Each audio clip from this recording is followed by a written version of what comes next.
Saudi আরবের দাম্মামে যৌথ সামরিক মহড়া গালফ শিল্ড 1-এর সমাপনী অনুষ্ঠানে প্রধানমন্ত্রী শেখ হাসিনা। মহড়ায় অংশ নেয় বাংলাদেশও। বেগম জিয়াকে আবারও বেসরকারি হাসপাতালে চিকিৎসা দেওয়ার দাবি বিএনপির। জেল কোডের বাইরে চিকিৎসা সেবার সুযোগ নেই বললেন স্বাস্থ্যমন্ত্রী। গাজীপুর ও খুলনা সিটি কর্পোরেশন নির্বাচনে প্রার্থীদের মনোনয়নপত্র যাচাই বাছাই শেষ। ভোটের লড়াইয়ে প্রতীকী হবে মূল নিয়ামক, মন্তব্য স্থানীয় বিশ্লেষকদের। কোটা সংস্কার আন্দোলনের 3 নেতাকে চোখ বেঁধে 3 ঘণ্টা আটকে রাখার অভিযোগ ডিবির বিরুদ্ধে। মামলা প্রত্যাহার না হলে ফের আন্দোলনের হুঁশিয়ারি। এবং বিমান বাংলাদেশের উড়োজাহাজ সংকটে, এবারও হজ যাত্রা নিয়ে শঙ্কা। নির্ধারিত সময়ের আগেই মিলবে লিজের বিমান, আশা কর্তৃপক্ষের। বুকিং বাতিল করলে জরিমানা।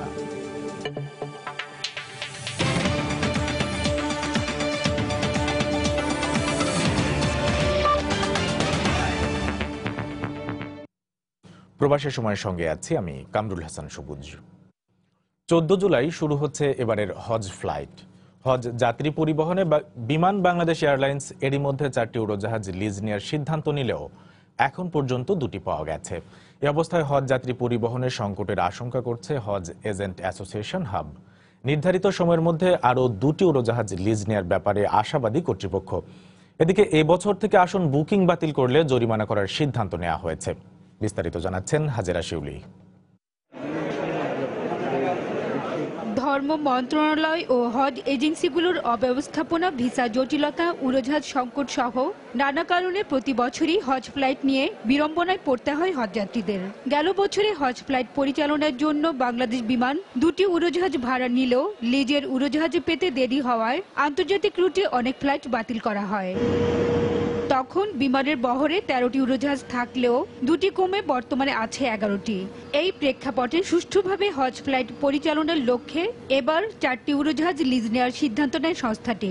তবে 2টি উড়োজাহাজ লিজের চুক্তি হলেও বাকি 2টি পাওয়ার বিষয়টি এখনো নিশ্চিত হয়নি। ফ্লাইট নিয়ে যে অব্যবস্থাপনা দেখা দেয়, এর অনেকগুলি কারণের মধ্যে বিমানের এয়ারক্রাফটের অপ্রতুলতা একটি দায়ী আমি মনে করি।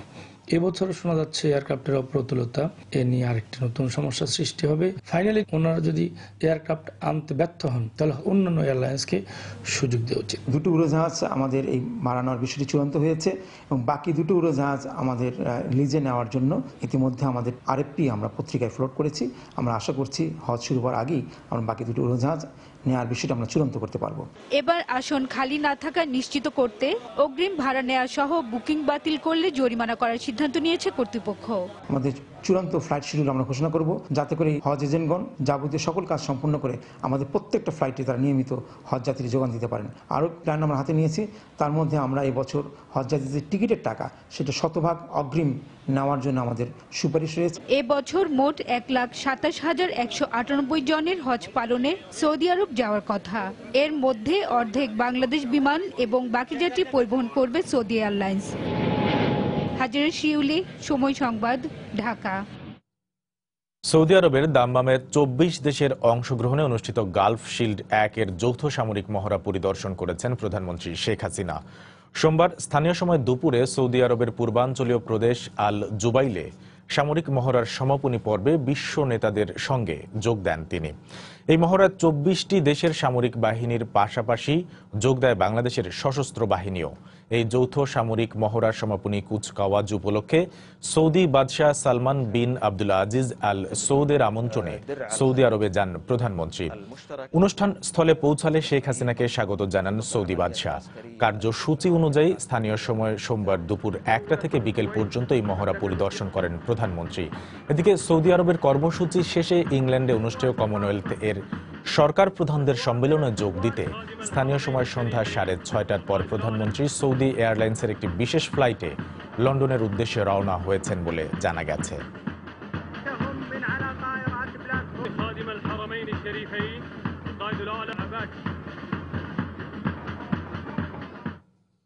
কুমিল্লায় পেট্রোল বোমায় বাসের 8 যাত্রী নিহতের মামলায় বিএনপি চেয়ারপারসন বেগম খালেদা জিয়ার অন্তর্বর্তীকালীন জামিন আবেদন নামঞ্জুর করেছেন আদালত। আগামী 23শে এপ্রিল মামলার পরবর্তী শুনানির দিন ধার্য করা হয়েছে। সোমবার দুপুরে জেলা ও দায়রা জজ জেসমিন আরা বেগম এ দিন ধার্য করেন। এর আগে অন্তর্বর্তীকালীন জামিন চেয়ে আদালতে আবেদন করেন বেগম জিয়ার আইনজীবীরা। শুনানি শেষে বিচারক আবেদন নামঞ্জুর করেন। 2015 সালের 3রা ফেব্রুয়ারি কুমিল্লার 14 গ্রামে পেট্রোল বোমা হামলায় বাসের 8 যাত্রী নিহত হন। এ ঘটনায় বিএনপি চেয়ারপারসন বেগম খালেদা জিয়া সহ 77 জনের বিরুদ্ধে মামলা করা হয়। তদন্ত শেষে বেগম জিয়া সহ 69 জনের বিরুদ্ধে চার্জশিট দেয় পুলিশ।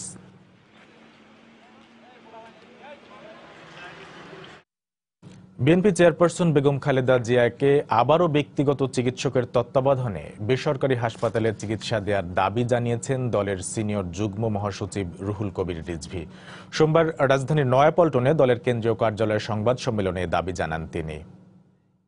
দেশনেত্রী বেগম খালেদা জিয়া কারাগারে গুরুতর অসুস্থ। এখন তার শারীরিক অবস্থার আরও অবনতি হয়েছে। তার হাত পা ও কোমরের ব্যথা আরও বেড়েছে। ফ্যাসিবাদের রোগ লক্ষণ কারা কর্তৃপক্ষের মধ্যে তীব্র আকার ধারণ করেছে। অবস্থা দৃষ্টে মনে হচ্ছে সরকার দেশনেত্রীকে এক অবনতিশীল স্বাস্থ্য ঝুঁকির মধ্যে ফেলে রাখার জন্যই কারা কর্তৃপক্ষকে নির্দেশ দিয়েছে। বিষয়টি গভীর উদ্বেগের ও বন্দি নির্যাতনের শামিল। বেগম জিয়ার চিকিৎসায় কোনো অবহেলা করা হচ্ছে না জানিয়ে স্বাস্থ্যমন্ত্রী মোহাম্মদ নাসিম বলেছেন, এক্ষেত্রে জেল কোডের বাইরে যাওয়ার কোনো সুযোগ নেই। সোমবার সচিবালয়ের সংবাদ সম্মেলনে একথা বলেন তিনি। এ সময় একটি বেসরকারি হাসপাতালে বেগম জিয়ার চিকিৎসা নেয়ার দাবির বিষয়টি সরকারের কাছে পরিষ্কার নয় বলেও জানান স্বাস্থ্যমন্ত্রী। তারা যেটা বলছে এটা শুধুমাত্র রাজনৈতিক কারণে বলেন কি, একটা বেসরকারি হাসপাতালে কেন যাবে? সেটা এখানে চিকিৎসা হচ্ছে। বঙ্গবন্ধু মেডিকেল বিশ্ববিদ্যালয় একটা বড় প্রতিষ্ঠান, একটা জাতীয় প্রতিষ্ঠান, সেখানে চিকিৎসা হচ্ছে, সর্বোত্তম চিকিৎসা দেওয়া হচ্ছে। একটা হাসপাতালের ব্যাপারে এত আকর্ষণ কেন আমি বুঝতে পারলাম না। ওখানেও ডাক্তার আছে, এখানেও ডাক্তার তো আছে, এই ডাক্তারদের আস্থা রাখতে হবে। তো রাজনীতি মতপার্থক্য থাকতে পারে, থাকা স্বাভাবিক, কিন্তু চিকিৎসা নিয়ে কিন্তু রাজনীতি করা ঠিক নয়। জেল কর্তৃপক্ষের কারাবিধির বাইরে যেতে কিছু করা সম্ভব নয়। জনগণ এখন নির্বাচনমুখী, তাই আন্দোলনের ভয় দেখে বিএনপির লাভ হবে না বলে মন্তব্য করেছেন আওয়ামী লীগের সাধারণ সম্পাদক ওবায়দুল কাদের। তিনি বলেন, কোটা সংস্কার আন্দোলনে সরকার পতনের যে স্বপ্ন বিএনপি দেখেছিল তা ভেস্তে গেছে। সোমবার দুপুরে রাজধানীর মানিক মিয়া এভিনিউ বিআরটি এর ভ্রাম্যমাণ আদালতের কার্যক্রম পরিদর্শন করে সাংবাদিকদের প্রশ্নের জবাবে কথা বলেন তিনি। আগামী নির্বাচনের জন্য এখনই জোটের আসন ভাগের সময় হয়নি জানিয়ে তিনি বলেন, জাতীয় পার্টি নির্বাচনী জোটে থাকবে কিনা তা এখনো ঠিক হয়নি। এর আগে তিনি বিআরটি এর ভ্রাম্যমাণ আদালতের কার্যক্রম পরিদর্শন করে গণপরিবহনের বাড়তি ভাড়া আদায়, রাস্তায় গাড়ির বেপরোয়া প্রতিযোগিতা এবং ভিআইপিদের উল্টো পথে গাড়ি চালানোর সমালোচনা করে সবাইকে আইন মেনে চলার আহ্বান জানান।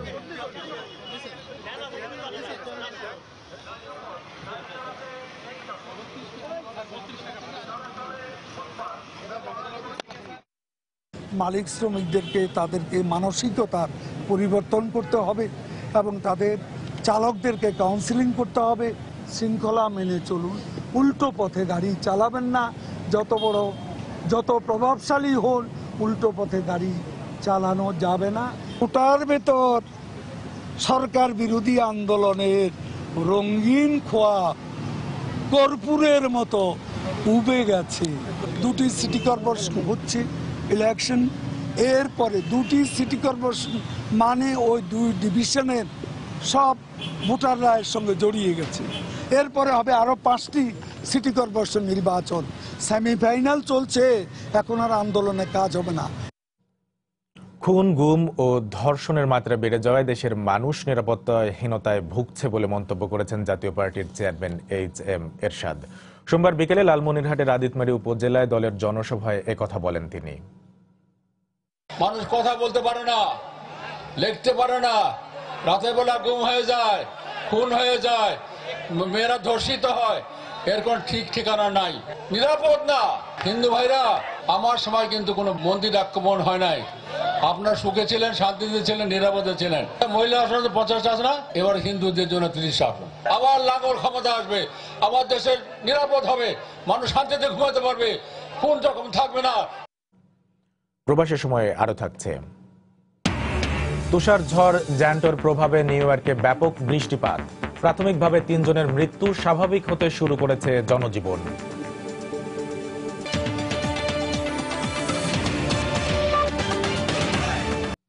খুলনা ও গাজীপুর সিটি কর্পোরেশন নির্বাচনে প্রার্থীদের মনোনয়নপত্র যাচাই বাছাই শেষ হয়েছে। সোমবার সকালে খুলনায় রিটার্নিং কর্মকর্তার কার্যালয়ে শুরু হয় দ্বিতীয় ও শেষ দিনের যাচাই বাছাই। এ সময় কাউন্সিলর প্রার্থীরা উপস্থিত ছিলেন। গাজীপুরে রিটার্নিং কর্মকর্তার কার্যালয়ে সকাল 10টা থেকে বিকেল 4টা পর্যন্ত প্রার্থীদের উপস্থিতিতে চলে মনোনয়নপত্র যাচাই বাছাই। রোববার প্রথম দিনে মেয়র পদে গাজীপুরের 9 জনের ও খুলনায় 5 জনের প্রার্থিতা বৈধ ঘোষণা করে নির্বাচন কমিশন। স্বাক্ষর সংক্রান্ত জটিলতায় গাজীপুরে এক স্বতন্ত্র প্রার্থীর মনোনয়নপত্র বাতিল করা হয়। আগামী 15ই মে খুলনা ও গাজীপুর নগর নির্বাচনের ভোট গ্রহণ অনুষ্ঠিত হবে। নির্বাচনের বছর বলেই গাজীপুর সিটি নির্বাচনকে একটু বেশি গুরুত্ব দিচ্ছেন ভোটার সহ বিভিন্ন মহল। প্রতীকী এই নির্বাচনে প্রধান নিয়ামক হবে বলে মনে করেন তারা। পাশাপাশি গুরুত্ব পাবে প্রার্থীর ব্যক্তিগত যোগ্যতা। আর এক্ষেত্রে ভেবে চিন্তে সিদ্ধান্ত নিতে ভোটারদের প্রতি পরামর্শ তাদের। খলিলুর রহমানের ক্যামেরায় রাশেদ লিমনের রিপোর্ট। তফসিলের পরপরই গাজীপুরে আলোচনায় এখন নির্বাচন। মেয়র পদে 10 জন মনোনয়নপত্র জমা দিলেও সবার দৃষ্টি আওয়ামী লীগের জাহাঙ্গীর আলম আর বিএনপির হাসান উদ্দিন সরকারের দিকে। ভোটযুদ্ধে এই দুজনকেই এগিয়ে রাখছেন এখানকার সুশীল সমাজের প্রতিনিধিরা। তারা বলছেন, যেহেতু এবছরই জাতীয় নির্বাচন, তাই নৌকা আর ধানের শীষের এই লড়াইয়ে প্রভাব থাকবে জাতীয় রাজনীতির। মেয়র পদপ্রার্থী প্রধান দুই দলের যে দুজন, তাদের ক্ষেত্রে প্রত্যেকটি এটি একটি গুরুত্বপূর্ণ ভূমিকা পালন করতে পারে। গাজীপুরের নির্বাচনটা জাতীয় রাজনীতির ক্ষেত্রে তো নিশ্চয়ই একটা প্রভাব পড়বে, এবং যেহেতু ইদানিংকালে প্রতীকের মাধ্যমে মেয়র পদের নির্বাচনগুলি হচ্ছে, এটা বিবেচনা করে দেওয়া হচ্ছে জাতীয় রাজনীতির ক্ষেত্রে একটা প্রভাব রাখতে পারে। অন্যদিকে স্থানীয় এই নির্বাচনে প্রার্থীর ব্যক্তি ইমেজকে ছোট করে দেখছেন না তারা। একজন প্রার্থী প্রবীণ, যথেষ্ট বয়স হয়েছে, প্রাজ্ঞ, আরেকজন অপেক্ষাকৃত নবীন। দুই পক্ষেই হয়তো কথা থাকবে। ব্যক্তি ইমেজটা আছে, আরও একটা ফ্যাক্টর আছে যানজটের ব্যাপারটা, নিশ্চয়ই আপনারা জানেন, বর্জ্য ব্যবস্থাপনা আছে, মিল কারখানার বিষয়গুলি আছে। তবে নগরের স্বার্থের কথা ভেবে ভোটের আগে একটু কৌশলী হতে ভোটারদের প্রতি আহ্বান তাদের। এই সমস্যাগুলি যে নিরসন করতে পারবে এমন যাকে তারা যোগ্য মনে করবে তাকে আমি ভোট দেওয়ার ব্যাপারটা বলবো। এইবার প্রথম ভোট দিতে যাবেন অনেক মানুষ, অনেক নবীন ভোটার। তাদের আচরণ, তাদের ভোট দেওয়ার পদ্ধতি, মানে কাকে দিবেন, সেটার উপর বড় একটা বিষয় হয়ে উঠতে পারে। 15ই মে গাজীপুর সিটি কর্পোরেশন নির্বাচনে ভোট গ্রহণ। গত 5 বছরের প্রত্যাশা আর প্রাপ্তির হিসেব মিলে এখন ভোটের অঙ্ক কষছেন এখানকার ভোটাররা। তারা বলছেন, শুধু প্রতিশ্রুতিতে না ভুলে প্রতিশ্রুতি পূরণে সক্ষম এমন ব্যক্তিকেই আসছে নির্বাচনে নগর পিতা হিসেবে বেছে নেবেন এখানকার ভোটাররা। রাশেদ লিমন, সময় সংবাদ, গাজীপুর। যানজটের শহর রাজধানী ঢাকা। এখন প্রধান সড়ক ছাপিয়ে চাপ বাড়ছে সরু অলিগলিতেও। সেই সঙ্গে খোরাখুরি আর দখলের কারণে যানজট বেড়েছে কয়েকগুণ। এতে স্থবিরতা বেড়েছে নগর জীবনে। বিশেষজ্ঞরা বলছেন, অবৈধ দখল মুক্ত করার পাশাপাশি সরু রাস্তায় একমুখী যান চলাচল নিশ্চিত করা গেলে সমাধান সম্ভব। যদিও স্থানীয়দের প্রতিরোধে রাস্তা অবৈধ দখল মুক্ত করা সম্ভব হয় না জানিয়ে রাজুক বলছে, সমস্যা সমাধানে শিগগিরই ব্যবস্থা নেওয়া হবে। আরো জানাচ্ছেন ফয়সাল মোর্শেদ। রাজধানীর নিয়মিত ছবি এটি। সময় যাই হোক, যানজটের স্থবিরতার চিত্র বদলায় না মোটেও। সময় যত বাড়ছে, যানের জট ছড়িয়ে পড়ছে প্রধান সড়ক ছাপিয়ে সরু অলিগলিতেও। একে তো সরু রাস্তা, তার উপর চলে খোঁড়াখুঁড়ি, এমনকি ব্যবসায়িক কার্যক্রম। ফলে কর্মস্থলে যেতে এবং ঘরে ফিরতে ভোগান্তি নিত্যসঙ্গী নগরবাসীর। রাস্তাগুলো অনেক সরু, তারপর উঁচু নিচু ঢাল, অনেক সময় রিক্সা অনেক অ্যাক্সিডেন্ট ঘটে এই রাস্তার ভিতরে। জাস্ট টাইমে অফিস করার জন্য একটু দ্রুত যাওয়ার জন্য চেষ্টা করে, সেখানে ব্যাঘাত। রিক্সা নিয়ে গেলেও প্রায় 20-25 মিনিটের মতো দাঁড়িয়ে থাকা লাগে, তাই হেঁটে যাচ্ছি। রাজধানীর পুরান ঢাকার ছবি এটি। সরু এই রাস্তার দুপাশে ব্যবসা প্রতিষ্ঠান থাকায় সারাক্ষণই চলে মালামাল ওঠানামার কার্যক্রম। পাশাপাশি দুটি রিক্সা পার হওয়াটাও যেখানে কষ্টসাধ্য, পথচারী পারাপার সেখানে চরম ঝুঁকির বিষয়। দোকানদাররা সামনে যে জায়গাগুলো নিজেরা ভ্যান টালি দিয়ে রেখে দেয়, পাশাপাশি রাস্তাগুলো আরো শুরু হয়ে যায়। দুইটা রিক্সা পাস হয় কেমতে, এইটা এই সাইডেও গাড়ির সাথে এই সাইডেও গাড়ি পানি করে পরে গাড়ি মনে করেন পাস করে। এছাড়া মনে করেন এই 1 ঘন্টা 2 ঘন্টা লেগে যায় এই দু জায়গা পার হইতে।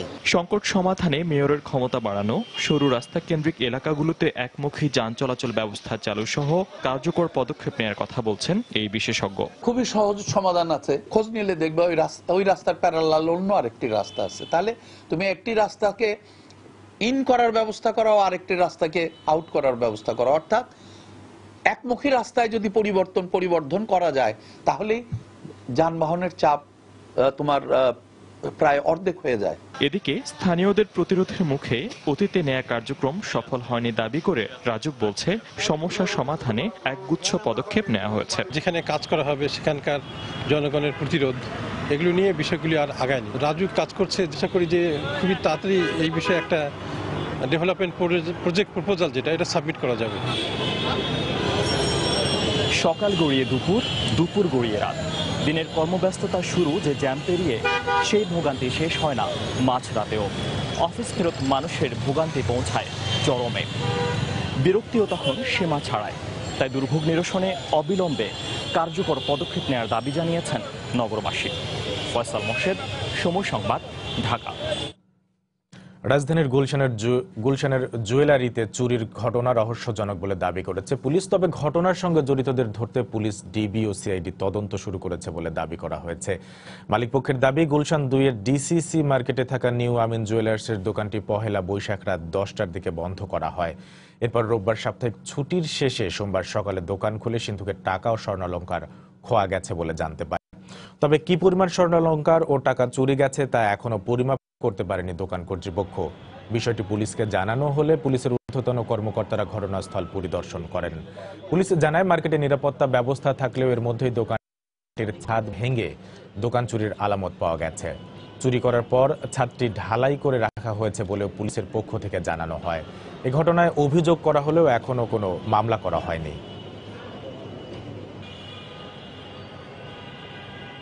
সিসি ক্যামেরাটা কিন্তু একটা বড় হলো গার্ড, সেফ গার্ড, কিন্তু দুঃখজনক হলো ওনাদেরকে জিজ্ঞাসা করা হয়েছে সিসি ক্যামেরা দিনের বেলা থাকে, রাত্রিতে সিসি ক্যামেরা বন্ধ করে ওনারা চলে যান। ওখানে অনেক স্বর্ণ ছিল, শোকেস ভর্তি স্বর্ণ ছিল, শোকেস থেকে একটা স্বর্ণ কিন্তু হাত দেয় নাই।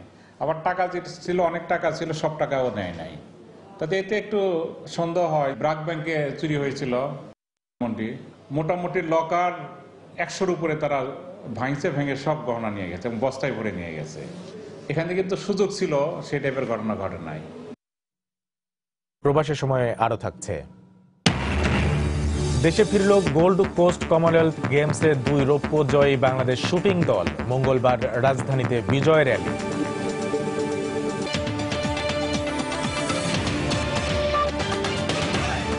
কোটা সংস্কার আন্দোলনের 3 নেতাকে জিজ্ঞাসাবাদের জন্য চোখ বেঁধে 3 ঘন্টা আটকে রাখার অভিযোগ উঠেছে ডিবি পুলিশের বিরুদ্ধে। তবে তাদের জিজ্ঞাসাবাদ না করেই ছেড়ে দেওয়া হয়েছে। এদিকে 2 দিনের মধ্যে মামলা প্রত্যাহার করা না হলে আবার আন্দোলনের হুঁশিয়ারি দিয়েছেন কোটা সংস্কার পন্থীরা। সোমবার সকালে ঢাকা বিশ্ববিদ্যালয় সংবাদ সম্মেলনে হুঁশিয়ারি দেয় বাংলাদেশ সাধারণ ছাত্র অধিকার সংরক্ষণ পরিষদ। কোটা সংস্কারের দাবিতে আন্দোলন, ধাওয়া পাল্টা ধাওয়ার মধ্য দিয়ে কয়েকদিন উত্তপ্ত ছিল ঢাকা বিশ্ববিদ্যালয়। সে সময় গত 8 এপ্রিল রাতে ঢাকা বিশ্ববিদ্যালয় উপাচার্যের বাসভবনে হামলা ও ভাঙচুর চালানো হয়। ওই ঘটনায় আন্দোলনকারীদের বিরুদ্ধে শাহবাগ থানায় 4টি মামলা দায়ের করে পুলিশ ও বিশ্ববিদ্যালয় প্রশাসন। এই মামলা প্রত্যাহারের দাবিতে সোমবার সকালে ঢাকা বিশ্ববিদ্যালয় সংবাদ সম্মেলন করেন আন্দোলনকারীরা। এ সময় তারা বুধবারের মধ্যে মামলা তুলে নেওয়ার দাবি জানান। পুলিশ এবং ঢাকা বিশ্ববিদ্যালয় প্রশাসন শিক্ষার্থীদের বিরুদ্ধে যে অজ্ঞাতনামা মামলা দিয়েছে সেটি প্রত্যাহার করতে হবে। যদি না করা হয়, বাংলার ছাত্র সমাজ তাদের নিজেদের অধিকার প্রতিষ্ঠায়, ন্যায়কে প্রতিষ্ঠায় আবার প্রয়োজনে আন্দোলনে নামবে। তবে বিশ্ববিদ্যালয় কর্তৃপক্ষ বলছে মামলা করা বিশ্ববিদ্যালয়ের এখতিয়ার, ব্যবস্থা নেওয়ার বিষয়টি পুলিশের দায়িত্ব। দুর্বৃত্তায়ন অথবা যে কোনো সহিংসতা অথবা যে কোনো ফৌজদারি অপরাধ সংগঠিত হলে আমাদের যে দায় দায়িত্ব, সেই দায় দায়িত্ব আমরা করব এবং আইন শৃঙ্খলা রক্ষাকারী বাহিনী আইন শৃঙ্খলা রক্ষা বাহিনী করবে। এদিকে সংবাদ সম্মেলনের কয়েক ঘন্টা পর বেলা 1:30টার দিকে ঢাকা মেডিকেল কলেজ এলাকা থেকে কোটা সংস্কার আন্দোলনে জড়িত 3 শিক্ষার্থীকে আটকের অভিযোগ ওঠে ডিবির বিরুদ্ধে।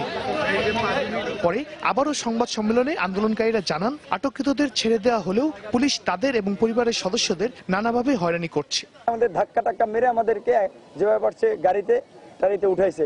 আমাকে গুলিস্তান যাওয়ার পরে ওখান থেকে গামছা কিনে আমার চোখ বন্ধ করা হয়। এর আগে আমাকে হেলমেট দিয়ে আটকানো হয়। আমি হয়তো ভেবেছিলাম যে এটাই আমার শেষ। আমি কোনো রাজনীতি করি না, এই জন্য কি আমাকে ট্যাগ দেওয়া হবে? আমার আব্বাকে কি থানায় আটকে রাখা হবে? তাকে কি গালিগালাজ করা হবে? আমাদের সাথে কেন এরকম করা হচ্ছে? মামলা প্রত্যাহার ও আন্দোলনকারীদের আটকের প্রতিবাদে বিকেলে ঢাকা বিশ্ববিদ্যালয় এলাকায় বিক্ষোভ মিছিল করে সাধারণ ছাত্র অধিকার সংরক্ষণ পরিষদ। শাহরিয়ার জামান দ্বীপ, সময় সংবাদ, ঢাকা।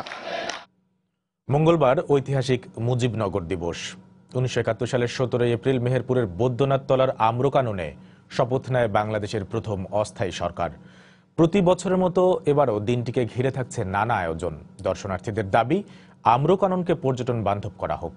মেহেরপুর থেকে মীর সৌদ আলী চন্দনের পাঠানো তথ্য ছবি নিয়ে রিপোর্ট। ঐতিহাসিক মুজিবনগর দিবসকে কেন্দ্র করে চলছে পরিষ্কার পরিচ্ছন্নতার কাজ। 1971 সালের 17 এপ্রিল মেহেরপুরের বৈদ্যনাথ তলার আম্রকাননে বাংলাদেশের অস্থায়ী সরকারের মন্ত্রী পরিষদ শপথ নেন। এর আগে 10 এপ্রিল বঙ্গবন্ধু শেখ মুজিবুর রহমানকে রাষ্ট্রপতি এবং তাজউদ্দিন আহমদকে প্রধানমন্ত্রী করে সরকার গঠনের ঘোষণা দেওয়া হয়। বৈদ্যনাথ তলার নামকরণ করা হয় মুজিবনগর।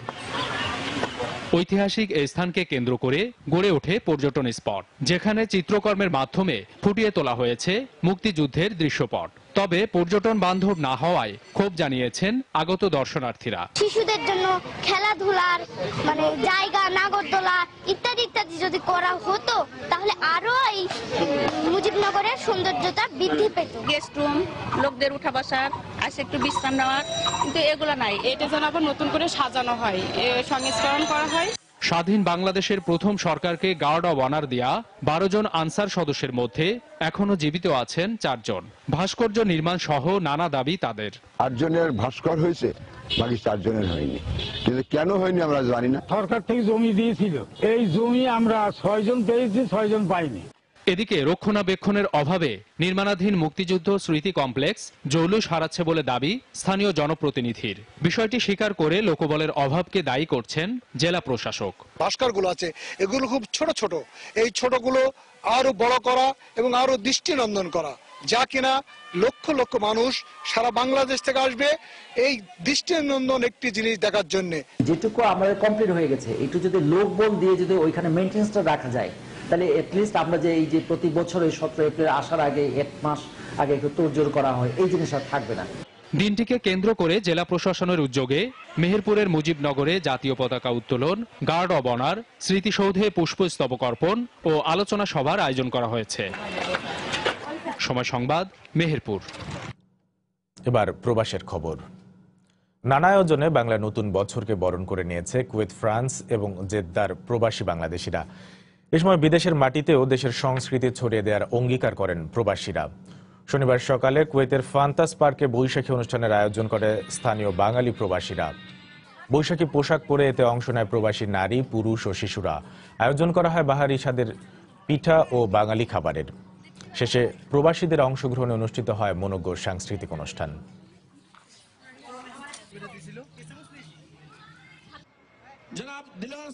রোববার ফ্রান্সের রাজধানী প্যারিসের রিপাবলিক চত্বরে নববর্ষ উপলক্ষে বর্ণাঢ্য অনুষ্ঠানের আয়োজন করে স্বরলিপি সাংস্কৃতিক শিল্পী গোষ্ঠী। নজরুল ইসলাম চৌধুরীর সভাপতিত্বে অনুষ্ঠানটির সঞ্চালনা করেন গৌতম বিশ্বাস ও শাকিল সরকার। এতে প্রধান অতিথি ছিলেন ফ্রান্সে নিযুক্ত বাংলাদেশের রাষ্ট্রদূত কাজী ইমতিয়াজ হোসেন। পরে মনোজ্ঞ সাংস্কৃতিক অনুষ্ঠান পরিবেশিত হয়। এতে সঙ্গীত পরিবেশন করেন আখি আলমগীর সহ জনপ্রিয় শিল্পীরা।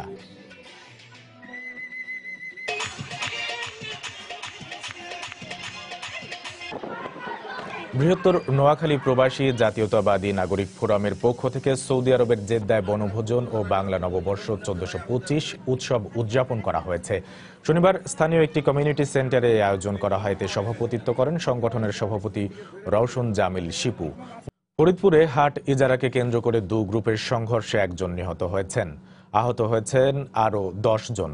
সোমবার সকালে সদরপুর উপজেলার কৃষ্ণপুরে সংঘর্ষ হয়। পুলিশ জানায়, রোববার কৃষ্ণপুর হাটে টাকা উঠায় ইজারাদার তিতাস মিয়ার লোকজন। এতে বাধা দেয় আগের ইজারাদার ও কৃষ্ণপুর ইউনিয়ন পরিষদের চেয়ারম্যান বিল্লাল ফকির ও তার সমর্থকরা।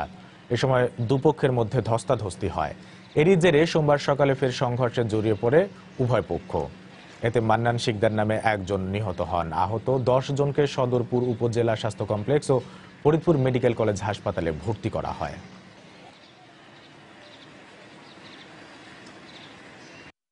দুই গ্রুপ দেশীয় অস্ত্রশস্ত্র, ঢাল, সৌকি, রামদা নিয়ে সংঘর্ষে লিপ্ত হয়। আমরা শটগান থেকে ফাঁকা গুলি করি এবং টিয়ার শেল নিক্ষেপ করে পরিস্থিতি নিয়ন্ত্রণে আনি। বর্তমানে পরিস্থিতি শান্ত রয়েছে। সিরাজগঞ্জে অন্তঃসত্ত্বা গৃহবধূকে শ্বাসরোধ করে হত্যার অভিযোগ উঠেছে। ঘটনার পর থেকে পলাতক রয়েছে তার স্বামী আব্দুর রাজ্জাক। সোমবার সকালে শহরের সয়াধানগড়া এলাকায় এ ঘটনা ঘটে। স্বজনদের অভিযোগ, পারিবারিক কলহের জের ধরে গৃহবধূ সীমাকে প্রায় তার স্বামী মারধর করত। সকালে আবারও তাদের মধ্যে বাকবিতণ্ডা হয়। স্বজনরা জানান, এক পর্যায়ে সীমাকে শ্বাসরোধ করে হত্যার পর পালিয়ে যায় রাজ্জাক। খবর পেয়ে পুলিশ এসে লাশ উদ্ধার করে ময়নাতদন্তের জন্য সদর হাসপাতালের মর্গে পাঠায়।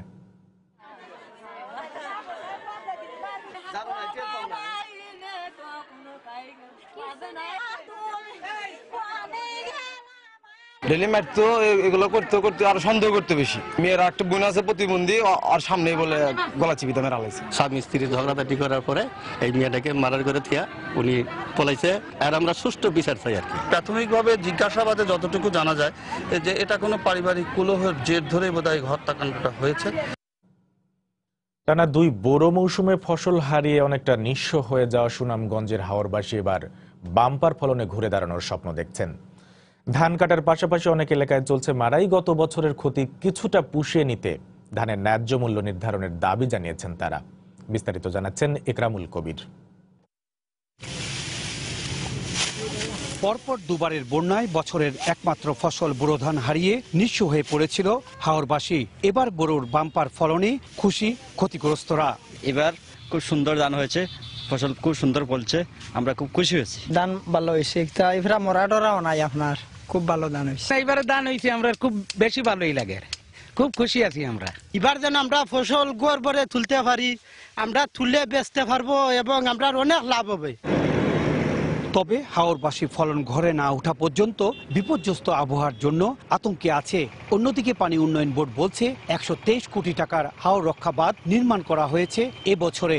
এদিকে ক্ষতিগ্রস্তরা ক্ষতি পুষিয়ে নিতে ধানের দাম বাড়িয়ে দেওয়ার জন্য সরকারের প্রতি আহ্বান জানিয়েছেন। ধান আল্লাহ দিছে, এবার খুব পুরা ধান পাইছি, আল্লাহ দিছে বৈশাখে খুব ঝামেলা হয়েছে না, পানি হয়েছে না, খেতে হয়েছে না। 2 বছর মার গেছে, আমরা তো বেশি লুজার। এই বছর যদি দাম না পাওয়া যায় তো আমরা খুঁজতে করবার ক্ষমতা নাই। সরকারে বাড়াই দিলে আমরা সবের দায় ভালো হইব।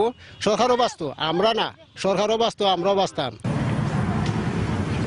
গেলবারের বন্যায় 1,68,000 হেক্টর জমির ফসল নষ্ট হয়ে যায়। এবার 2,23,000 হেক্টর জমিতে বোরো ধান আবাদ করা হয়েছে। সুনামগঞ্জের তাহিরপুরের শনির হাওর থেকে ইকরামুল কবির, সময় সংবাদ।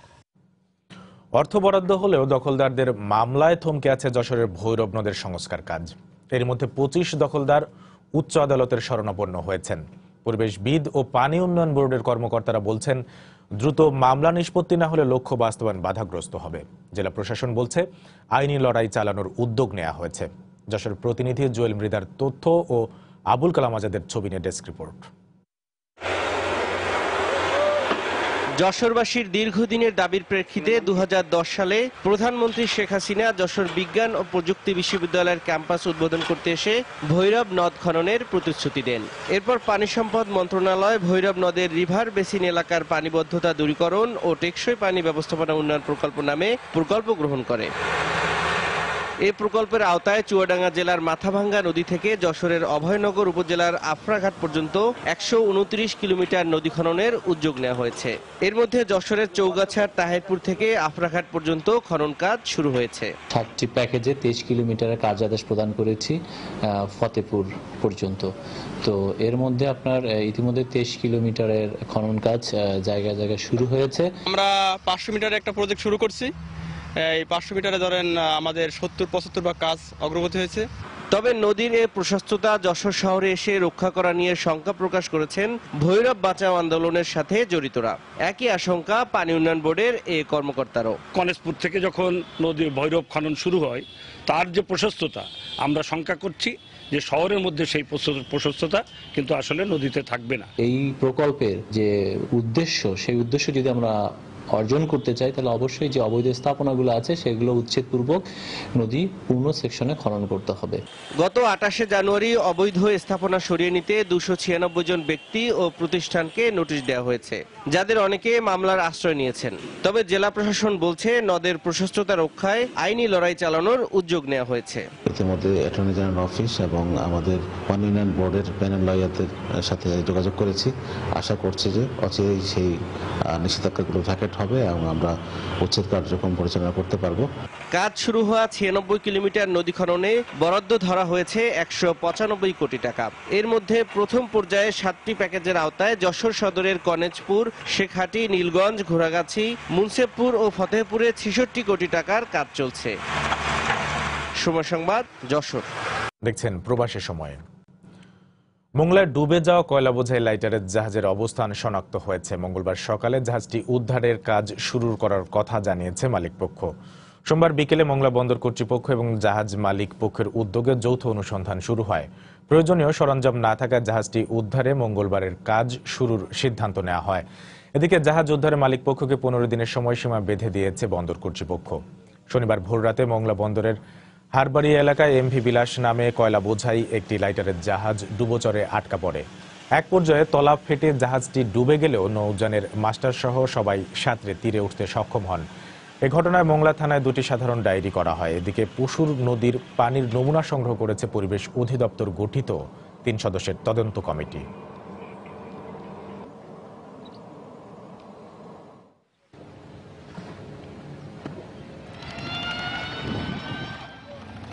বিভিন্ন সরঞ্জাম সব কিছু নিয়ে আমরা উদ্ধার কার্য করানোর চেষ্টা করতেছি। লোড যাওয়ার সহ উল্টে আসবে, উল্টে আসার পরে লেবার দিয়ে ওই কয়লা আনলোড করাবো অন্য খালি জাহাজে। আনলোড করার পরে তারপরে জাহাজ রিলিজ করা হবে। ওই জায়গার পানির যে গুণগত মান স্বাভাবিক আছে। এরপরে আমরা যখন সাহারা অপারেশন ম্যানেজারের সাথে কথা বলেছি যে কয়লা কি বাইরে ছড়ানোর সম্ভাবনা আছে কিনা, উনি আমাদেরকে আশ্বস্ত করেছে না, ওইটা একটা ক্লোজড ভেসেল, ওইটা বাইরের সম্ভাবনা নাই। চট্টগ্রামে সমাপনী অনুষ্ঠানের মধ্য দিয়ে পর্দা নামল 11তম আন্তর্জাতিক শিশু চলচ্চিত্র উৎসবের। সোমবার নগরীর মডেল পাবলিক স্কুলে সমাপনী অনুষ্ঠানের আয়োজন করে চিলড্রেন ফিল্ম সোসাইটি। এই উৎসবে বিভিন্ন দেশের শিশুতোষ চলচ্চিত্র প্রদর্শন করা হয়। আয়োজকরা জানান, শিশুদের পড়াশোনার অতিরিক্ত চাপ থেকে কিছুটা মুক্তি দিয়ে সৃজনশীল মেধা বিকাশের সুযোগ করে দিতেই এই আয়োজন। গত 23শে মার্চ চট্টগ্রামের ফুলকি স্কুলে শিশুতোষ চলচ্চিত্র প্রদর্শনের মধ্য দিয়ে উৎসব শুরু হয়। পরে নগরীর বিভিন্ন বিদ্যালয়ে প্রদর্শিত হয় ক্ষুদে নির্মাতাদের বানানো স্বল্প দৈর্ঘ্য চলচ্চিত্র। 2 বাসের চাপায় রাজধানীতে হাত হারানোর রাজীব অবশেষে মারা গেলেন। রাত 12:40 দিকে ঢাকা মেডিকেলে চিকিৎসাধীন অবস্থায় মারা যান তিনি। এই মুহূর্তে ঢাকা মেডিকেলে রয়েছেন আমাদের রিপোর্টার সাদিকুর রহমান। বিস্তারিত জানতে সরাসরি চলে যাচ্ছি তার কাছে। সাদিক, সবুজ তিতুমির কলেজের যে শিক্ষার্থী রাজীব নামের যে শিক্ষার্থী, যে সড়ক দুর্ঘটনায় যার একটি হাত হারিয়েছিলেন যিনি, সেই শিক্ষার্থী কিন্তু গত কয়েকদিন ধরেই জানেন যে ঢাকা মেডিকেল কলেজ হাসপাতালের লাইফ সাপোর্টে ছিল, তার অবস্থার খুবই অবনতি হয়েছিল। সেই শিক্ষার্থী কিন্তু আজকে 12:40 কিন্তু সে শেষ নিঃশ্বাস ত্যাগ করে, অর্থাৎ সে মারা যায়। তো আজকে এখানে ঢাকা মেডিকেল এখানে উপস্থিত ছিলেন রাজীবের পরিবারের আত্মীয় স্বজনের মধ্যে ছিলেন তার মামা। তার মামার সাথে কথা হয়েছে, তার মামার বিষয়টি জানিয়েছেন এবং ডাক্তারও বিষয়টি নিশ্চিত করেছেন। একটা বিষয় জানিয়ে রাখি যে গত যেই 3 এপ্রিল কিন্তু এই সড়ক দুর্ঘটনাটি হয়েছিল রাজধানীর যে কারওয়ানবাজার এলাকায়। রাজধানীর কারওয়ানবাজার এলাকায় যে 2টি বাসের, আপনি জানেন যে 2টি বাসের সংঘর্ষ হয়েছিল। সংঘর্ষ বলতে একটি বাস আরেকটি বাসকে পাশাপাশি যাচ্ছিল এবং একটি বাস আরেকটি বাসকে চাপা দেয়। তখন তার রাজীবের যে হাত ছিল বাসের বাহিরে, অর্থাৎ বিআরটিসি বাস এবং স্বজন পরিবহন, এই 2টি বাসের যে পাশাপাশি যখন অতিক্রম করছিল তখন একটি বাস আরেকটি বাসকে চাপা দেয়। তখন রাজীবের যে হাতটি বাহিরে ছিল বিআরটিসি বাসের, সেই বাহিরের হাতে চাপ লাগে এবং চাপা লাগার পরবর্তীতে কিন্তু এইটি হাত সে কেটে যায় এবং একটি হাত হারায়। এর পরবর্তীতে কিন্তু তাকে প্রথমে সমরিতা মেডিকেল হাসপাতালে নেওয়া হয় এবং সেখানে চিকিৎসা দেওয়ার পরবর্তীতে আরো ভালো চিকিৎসা দেওয়ার জন্য কিন্তু তাকে ঢাকা মেডিকেল কলেজ হাসপাতালে আনা হয় এবং একটি মেডিকেল বোর্ডও গঠন করা হয়েছিল। কিন্তু এর পরবর্তীতে তার অবস্থার ধীরে ধীরে অবনতি হয় এবং শেষ পর্যায়ে গত 5 দিন যাবৎ সে লাইফ সাপোর্টে থাকার পরে আজকে সে মারা যায়। এই ছিল আসলে ঢাকা মেডিকেল কলেজ হাসপাতাল থেকে সর্বশেষ তথ্য। সবুজ। 2 বাসের চাপায় হাত হারানোর রাজীব মারা গেছেন, সেই খবর জানাচ্ছিলেন রিপোর্টার সাদিকুর রহমান। এ পর্যায়ে শীর্ষ সংবাদগুলো জানিয়ে দিচ্ছি আরেকবার। সৌদি আরবের দাম্মামে যৌথ সামরিক মহড়া গালফ শিল্ড 1 এর সমাপনী অনুষ্ঠানে প্রধানমন্ত্রী শেখ হাসিনা, মহড়ায় অংশ নেয় বাংলাদেশও। বেগম জিয়াকে আবারও বেসরকারি হাসপাতালে চিকিৎসা দেওয়ার দাবি বিএনপির, জেল কোডের বাইরে চিকিৎসা সেবার সুযোগ নেই বললেন স্বাস্থ্যমন্ত্রী। গাজীপুর ও খুলনা সিটি কর্পোরেশন নির্বাচনে প্রার্থীদের মনোনয়নপত্র যাচাই বাছাই শেষ, ভোটের লড়াইয়ে প্রতীকী হবে মূল নিয়ামক, মন্তব্য স্থানীয় বিশ্লেষকদের। কোটা সংস্কার আন্দোলনের 3 নেতাকে চোখ বেঁধে 3 ঘন্টা আটকে রাখার অভিযোগ ডিবির বিরুদ্ধে, মামলা প্রত্যাহার না হলে ফের আন্দোলনের হুঁশিয়ারি। এবং বিমান বাংলাদেশের উড়োজাহাজ সংকটে, এবারও হজ যাত্রা নিয়ে শঙ্কা, নির্ধারিত সময়ের আগেই মিলবে লিজের বিমান, আশা কর্তৃপক্ষের, বুকিং বাতিল করলে জরিমানা। এই ছিল প্রবাসী সময়। যে কোনো খবর পেতে ভিজিট করুন সময়নিউজ.tv। যে কোনো বাংলা লিঙ্ক ও রবি নম্বর থেকে সময় সংবাদের খবর, অনুষ্ঠান সূচি জানতে এবং যে কোনো তথ্য সময় সংবাদকে জানাতে ডায়াল করুন 16242 নম্বরে। এছাড়া এইমাত্র পাওয়া খবর মোবাইলে পেতে SMS করুন *BN লিখে পাঠিয়ে দিন 16242 নম্বরে। সঙ্গে থাকুন সময়।